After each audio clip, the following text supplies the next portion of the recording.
nanone twongeye kubasuhuza mwese mwahisemo neza mugakora subscribe ndetse mugakurikira iyi channel Ibiriho TV, aho musangaho byinshi binezeza imitima yanyu umunsi ku munsi. Twagarutse n'inkuru yacu Urujeni episode yacu ya 9. Duherukana muri episode ya 8 ubwo Urujeni yarahiriraga mama we akamubwira ko uko byagenda kose agomba kujya gushaka Idris, ko azagaruka ruko amugezeho akamushimira. Dukomereje inkuru yacu muri cafe resto. Katia yaricaye ku meza amwe na Jafeti, inshuti ya hafi ya Idris, maze umukozi wabakiraga amaze kugenda, Jafeti abwira Katia ati enjoy Katie. Katia nawe aramusubiza ati thank you Jaffe. Jafeti yakomeje kumureba maze aramubwira ati ariko rero ndabona subwiza urasa na bike usigaye ufite, nako ndabona bikabije. Katia yaramwenyuye aramubwira ati oya wintera isoni nawe, ubwo se hari ikidasanzwe wambonyeho koko? Jafeti yongeye gukubitanya ibiganza maze aravuga ati ahubwo se ni iki gisanzwe nabonye? Ntaruko utagendana igisabo. Katia yarasize cyane maze aramubwira ati ariko rero namwe abahungu mwese muri bamwe. Jafeti niko kumubwira ati none se wowe uyoboye ko mu bigaragaza ubwiza harimo n'umuco? Ntabwo nabona umutako hasi hawe ngo ndeke kubikubwira. Nkubwire ko uberewe n'imiterere ni ukuri uteye ubushagarira. Katia n'isoni nyinshi yaramusubije ati hanyuma se hasi hanjye niho warebye gusa? Jafeti araseka ati erega igisheke kiryoha hasi, ibyo se ntabwo bizi? Basekeye rimwe bakomeza kuganira. Hashize akanya katari gato, Jafeti aramubwira ati Katie, ndabizi ntabwo twavuga ngo tuyamare, ahubwo reka nkubwire icyo nari nguhamagariye. Katia nawe ati ndakumva Jaffe. Jafeti yongeye gushyushya ibiganza areba mu maso ha Katia maze aramubwira ati Katie, naguhamagaye nkwizeye ubufasha. Urumva hari umusore w'inshuti yanjye yagize acyagwa mu rukundo, ariko yakunze umukobwa bahuriye ku rugendo atazi, nawe umbwire. Jafeti yatangiye kubwira Katia amwitegereza mu maso, amuteze amatwi, amubwira uburyo Idris yahuye n'Urujeni, ariko akaba yifuza kongera guhura nawe ubwa kabiri, ndetse ko yabuze amahoro kuva uwo munsi. Reka tugaruke mu cyaro iwawe Urujeni na mama we bari bicaye mu mbuga imbere y'imbuto nyinshi, batoranyamo nziza bazishyira mu mufuka, agafuka keza gasukuye cyane k'umweru, ari nako baganira.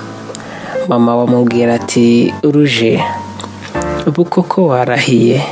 Mu gitondo karurazinduka ugenda? Urujeni yaramushubije ati mama, ndazinduka ngenda rwose, ahubwo ndebera imbuto nziza muri izi ngizi, komeza undebere rwose, ntazaseba nanjye nkagusebya. Mama Urujeni yongeye kumubwira ati ariko rero ndahangayitse mwana wanjye. Urujeni nawe ati uhangayikijwe n'iki mama? Mama we yikije umutima amureba mu maso maze aramubwira ati nawe se uraho utararenga n'akarere ngo ugiye za Kigali? wibwira ko uzageraho ukagaruka amahoro koko?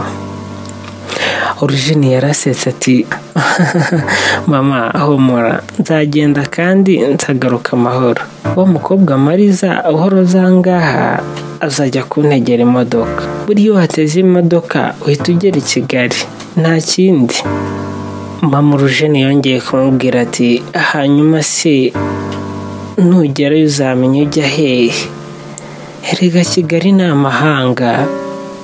Urujeni umukobwa w'ikinege yaramubwiye ati humura yewe mama, ningerayo nzahamagara Masunzu mubwira azabwire Mariza nawe akubwire ko nagezeye amahoro, kandi ntabwo nzatinda, nzahita ngaruka.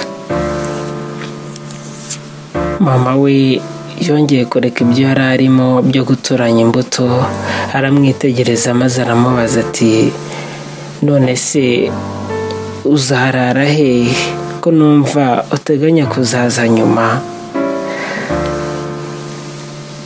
Urujeni byaramuyobeye, atangira kumubwira acurikiranya amagambo ati mama, nyine urumva i Kigali haba hari abantu benshi, kandi abantu benshi ntabwo wabura gucumbikira, cyane ko natwe ahangaha mu rugo abantu twacumbikiye ni benshi.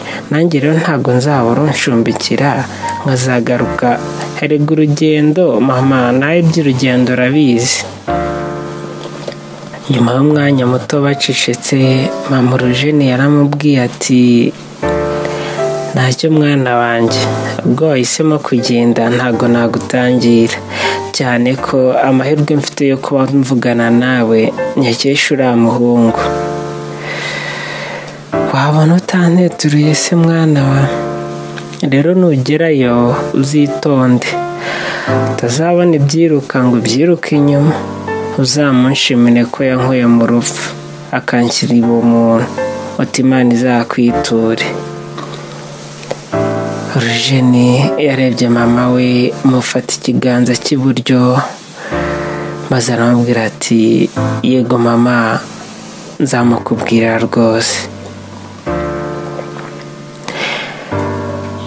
Reka tugaruke muri cafe resto aho Japhet yari kumwe na Katia.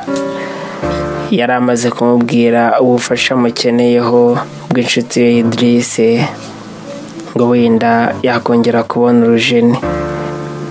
Japhet yaramubwiye ati nuko yemeze Katie, naguhamagaye nk'umuntu wanjye nizeye wamfasha.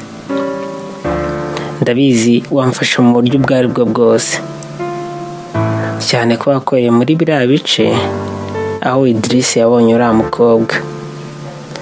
Katia yaje aramubwiye ati hariya ndahazi rwose, wigira ikibazo. Japhet nawe ati okay, urakoze gutabara, nawe urabizi ukuntu umutipe wakunze biba bimeze, rero hari icyo wakora. Hari uwahamagaye Katia muri ako kanya arayikupa, maze abwira Japhet ati Japhet, ndumva bitoroshye pe, umuntu utabasha kubona kuri telefone, utamenya inzira y'iwabo, yewe nta n'ifoto ye. Ariko ntacyo, urabizi ko nanirwa nagerageje. Japhet yarisamiye hejuru maze aramubwira ati ndabyumva Katie, hanyuma se urumva byagenda gute? Katie yamusubije vuba ati Japhet, ndumva wabwira uwo musore tukazajyana, kuko wenda yamubonyeho, niwe wenyine washobora kuba yamubona akamumenya. Tugezeyo wenda, nubwo nahakoreye ntago nzi abantu bose bahaba, cyane ko ntatemberaga, ariko namufasha. Urabizi nongere mbisubiremo, nanirwa nagerageje. Japhet amaze kumva Katia yaramusubije ati ndumva nanjye uko bimeze, ahubwo se gahunda ibi yaryari? Japhet byaterwa n'igihe uwo musore azabonera umwanya.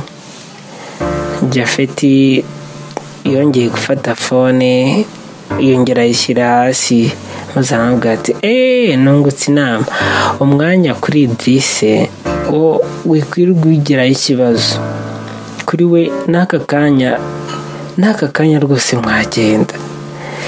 Basekeye icyarimwe maze Katia yongera kubwira Japhet ati Japhet, ubu nje hano mvuye kureba boss, hari impinduka nyinshi mu kazi kacu. Mu minsi igiye kuza mfite akazi kenshi pe, ariko ejo mfite konje, abaye yaboneka ntacyo twagenda. Japhet yarisamiye hejuru maze aramubwira ati okay, reka mpamagare Idris noneho mubwire uko bimeze, kandi rwose nakwitabaje nzi neza ko nta kintu wajyamo ngo cyange, sibyo? Katia yaramubwira ati urabizi ibyo ni isezerano ryanjye, nubwo wantaye ariko uri inshuti yanjye, uri bro, ariko wajya utanga agatego. Basekeye icyarimwe. Muri ako kanya bagiseka hari uwahamagaye cyane izina Katia. Abantu bose barikanga cyane, bahindukira vuba bari uwo muntu ahamagariye. Ntuzacikwe na episode ya 10 Urujeni, tukwibutsa gukora subscribe kugira ngo iyi nkuru izajye kugeraho mu ba mbere. Wigenda udasize like, comment ndetse na share. Naho